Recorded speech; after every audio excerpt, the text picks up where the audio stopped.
एक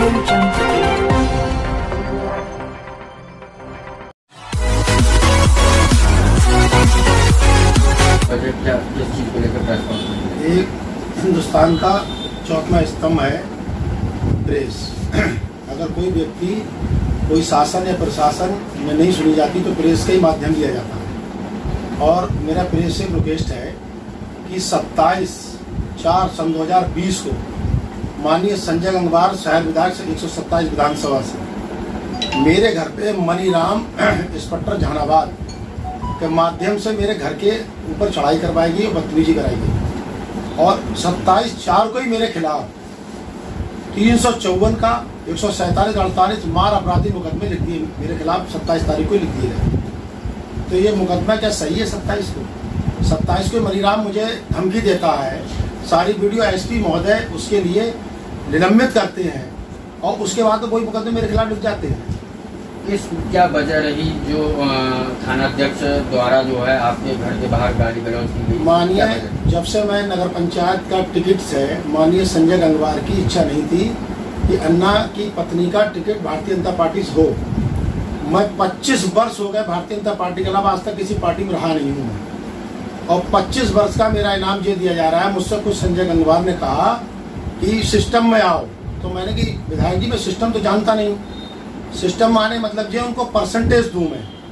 उन्होंने कहा 2% मुझे दोगे, नगर पंचायत में जो भी पैसा आएगा उसका 2% आपको मुझे देना है। ठीक है, तो मैंने ये कहा। और उन्होंने कहा जो प्रधानमंत्री आवास योजना है हर आवास से मुझे 5000 रुपये चाहिए।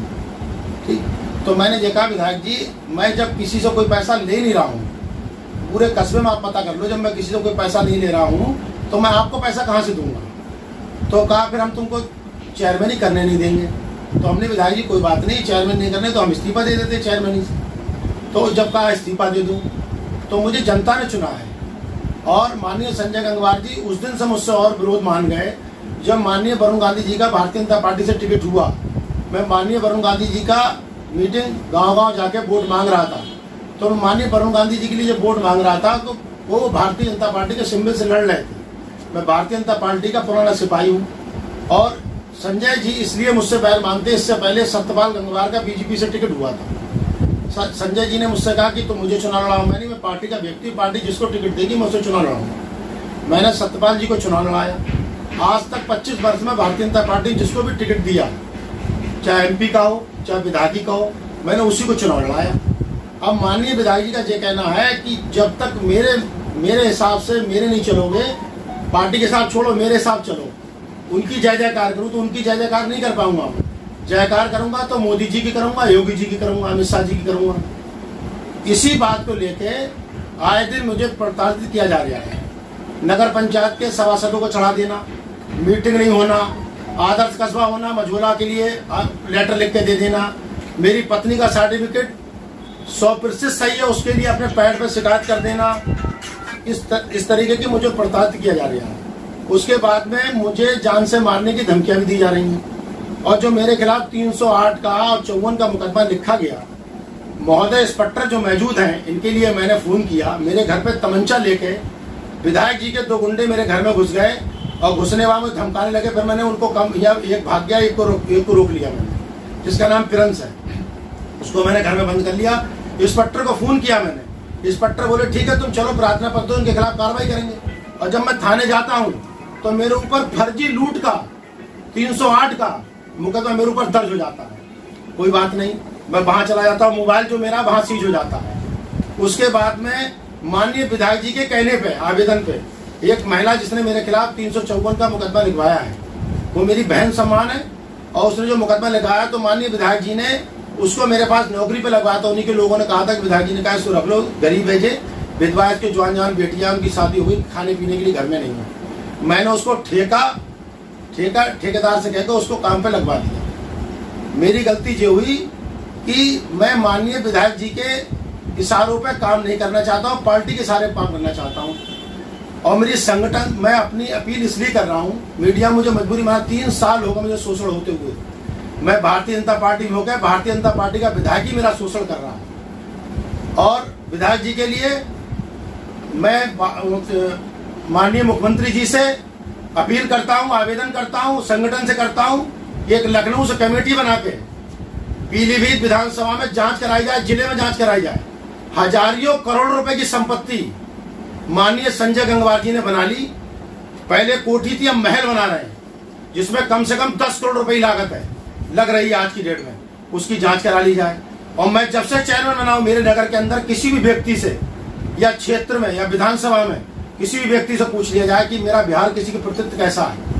अब मुझे पता लगा मेरे खिलाफ मुकदमा लग गया, मुझे लगा तुम्हारी हत्या हो जाएगी, मैं उत्तरांचल चला गया। उत्तरांचल जब पहुंचता हूं तो मुझे पता लगता है कि तुम्हारे ऊपर गुंडा एक्ट और गैंगस्टर की तैयारी चल रही है और तुम्हारी इनकाउंटर विधायक जी करवा देंगे। ठीक, ऐसो मुझ पर प्रेशर बनाता है कि या तो तुम चेयरमैन इस्तीफा दे दो, और इस्तीफा नहीं दो विधायक जी के हिसाब से चलो, वरना तुम्हारे ऊपर हर दिन मुकदमे इतने लिखूंगा मैं, तुमको सीधा कर दूंगा, तुम राजनीति करने लायक नहीं रहोगे। जनता ने, कुछ लोगों ने कहा विधायक से कि अन्ना भाई विधायक जी की तैयारी कर रहे हैं 127 विधानसभा से, अगर पार्टी मुझे टिकट देगी तभी तो मैं चुनाव लड़ूंगा। जब मैंने अपना पूरा जीवन भारतीय जनता पार्टी के लिए लगा दिया और भारतीय जनता पार्टी के लिए लगा दिया, और जहानाबाद से जब मैं चेयरमैन बना हूं तो भारतीय जनता पार्टी के सिंबल से बना हूं। यहाँ पर 80% पॉपुलेशन मुस्लिम है, 20% हिंदू है। अगर मेरा इतना बिहार खराब होता, मैं गुंडा होता, या मुझे जो तरीके से पेश किया जा रहा है, पुलिस पेश कर रही है, स्ट्रीट शीटर, गुंडा, माफिया, इस तरीके से मुझे पेश किया जा रहा है, अगर मैं स्ट्रीट शीटर माफिया होता तो 80% पॉपुलेशन में मैं भारतीय जनता पार्टी से चुनाव जीत के यहाँ की मेरी पत्नी चेयरमैन नहीं बनती। फिर भारतीय जनता पार्टी में नॉमिनेट सदस्य बनाया, नगर पंचायत का सदस्य भी हूं मैं।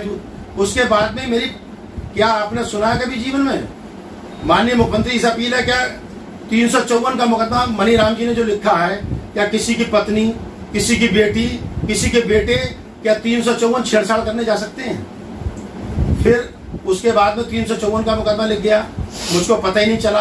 अब उसके बाद में मेरे ऊपर 308 का मुकदमा लिख गया, 308 का मुकदमा, लूट का मुकदमा लिख गया, माल भी बरामदी जहानाबाद एसओ ने दिखा दी। ठीक, और मैंने एसओ को बुलाया, एसओ गाड़ी में प्राइवेट में बैठ के गया, उसकी वीडियो मेरे पास है, उसकी वीडियो मेरे पास है, और कॉल डिटेल भी निकलवा ली जाए एसओ की, एसओ को फोन किसने किया। मैं निष्पक्ष जाके, मैंने इंस्पेक्टर साहब मेरे ऊपर मुझे बहुत प्रताड़ित किया जा रहा है, मैं पुलिस के पास नहीं जाऊंगा तो किसके पास जाऊंगा। उल्टा मेरे खिलाफ 308 का मुकदमा, मेरे बेटों के खिलाफ, मेरे खिलाफ लिख के मुझे जेल में धास दिया जाता है। उसके बाद में संजय का भय इतना है, पीली विधानसभा में कोई व्यक्ति, कितने लोगों के साथ भट्टे वालों से वसूली का वीडियो वायरल हुआ, संगठन ने, पार्टी ने उसके खिलाफ कुछ नहीं किया। जब उसके खिलाफ कुछ पार्टी हो नहीं रहा है तो वो निर्भय होकर गुंडागिर्दी कर रहा है पूरे जिले के अंदर। और मुझे ये भी धमकी दी गई है कि अगर 3 महीने के अंदर अंदर तूने जिला नहीं छोड़ा तो तुझे जान से मरवा देंगे, तेरा एनकाउंटर करवा देंगे। और जो पुलिस हवाला दे रही 17 मुकदमों का, मेरे खिलाफ 17 मुकदमे हैं कहाँ? सारे मुकदमे 151, 323, 504 इस तरीके मुकदमे लिखते, मेरी हिस्ट्री बनाई जा रही है। और मुझे पता लगा जब मैं हरिद्वार था, चारों धाम की दर्शन करने जा रहा, मेरे दोनों बेटे जेल में हैं, मेरी बेटी और मेरी पत्नी जेल जाने की घर घर गुहार लगाती रही, एसपी साहब पे जाती रही, सब यहाँ निवेदन करती रही, मगर विधायक जी का इतना प्रेशर था कि न्याय की जगह मेरे साथ अन्याय हुआ है। और मैं अपील करता हूँ, अगर मेरे साथ ऐसे अन्याय हुआ तो मैं कलेक्टर साहब के सामने पूरे परिवार के साथ आत्मदाह करूंगा, क्योंकि इस कष्ट को मैं झेल नहीं सकता हूँ। मेरी बेटी का रिश्ता लगा, रिश्ता टूट गया, मेरी बेटी के खिलाफ मुकदमा लिखा हुआ है, एक नहीं 2 मुकदमे मेरी बेटी के खिलाफ लिखे हुए हैं, मेरी पत्नी के खिलाफ मुकदमे लिखे हुए हैं, मेरा नाबालिग बेटा है उसके खिलाफ मुकदमा लिखा हुआ है, मेरे खिलाफ मुकदमा लिखा हुआ है। मैं विधायक जी को मीडिया के माध्यम से चैलेंज करता हूँ कि आप अगर दुश्मनी मुझ पे है तो मेरे खिलाफ मुकदमे लिखवाओ, मुझे फांसी चढ़वा दो। मेरी बेटी ने क्या बिगाड़ा है? तुम्हारी बहन बेटी है, तुम्हारी भी माँ है, तुम्हारा भी बच्चा है, अब नहीं था तो आज है। कम से कम तुमको इस बात का तरस आना चाहिए कि किसी खिलाफ इस तरीका षड्यंत्र करके उसका भविष्य खराब नहीं करना चाहिए। और मैं अपील करता हूँ माननीय मुख्यमंत्री जी से, क्या मैंने अपना समय जो है माननीय मेनका गांधी जी के लिए और वरुण गांधी के लिए दिया कि पार्टी के वो प्रत्याशी रहे। मैंने सतपाल जी को लड़ाया चुनाव, मैंने संजय जी को लड़ाया चुनाव, और कम से कम 7-8 हजार मुस्लिम वोट डलवाया बीजेपी के लिए रिक्वेस्ट करके। तो क्या मैंने इसलिए डलवाया कि मेरे साथ ही इतना दमन हो रहा है, इतना अत्याचार हो रहा है? आए दिन मेरे खिलाफ, मैं सीधा थाने जेल से आ नहीं पाया, मेरे खिलाफ मुकदमे फिर लिखना शुरू हो गए। इंस्पेक्टर साहब से मैंने कहा कि साहब मेरे खिलाफ जो फर्जी मुकदमे क्यों लिख रहे हो? इंस्पेक्टर साहब कह रहे हैं मेरे ऊपर विधायक जी का प्रेशर है। तो इंस्पेक्टर साहब से मेरा निवेदन है पुलिस डिपार्टमेंट से भी निवेदन है मेरा। उसके बाद में मैं जेल में था, मेरे बेटे बाहर थे, मेरे बेटों के खिलाफ 307 का मुकदमा सुनवड़ी फर्जी लिखवाया गया। जब उसकी एसपी साहब ने निष्पक्ष जांच कराई तो मुकदमा एक्सपंज हो गया, उसमें भी लूट का मुकदमा लिखवाया गया। क्या एक चेयरमैन पति या चेयरमैन के बेटे या चेयरमैन की पत्नी 1000 रुपए मोबाइल की 15,000 रुपए चैन की लूट करेंगे क्या? तो बिल्कुल अंधेर नगरी चौपट राज है। तो मैं इस मीडिया के माध्यम से और अपनी जो समस्या है माननीय मुख्यमंत्री तक पहुंचाने के लिए और मुझे कोई रास्ता मिल नहीं रहा है, क्योंकि मैं कहीं जा नहीं सकता हूं, मेरी हत्या किसी टाइम भी हो सकती है। तो मेरी प्रशासन से और सरकार से एक अपील है, निवेदन है कि मेरे परिवार की सुरक्षा व्यवस्था की जाए। अगर मेरी हत्या होती है, मेरे परिवार की किसी की हत्या होती है, वो सीधे संजय गंगवार ही कराएंगे, संजय गंगवार के खिलाफ ही मुकदमा लिखा जाएगा। मैं आप लोगों को बहुत बहुत आभारी हूं कि आपने मुझे अपना कीमती समय दिया। धन्यवाद।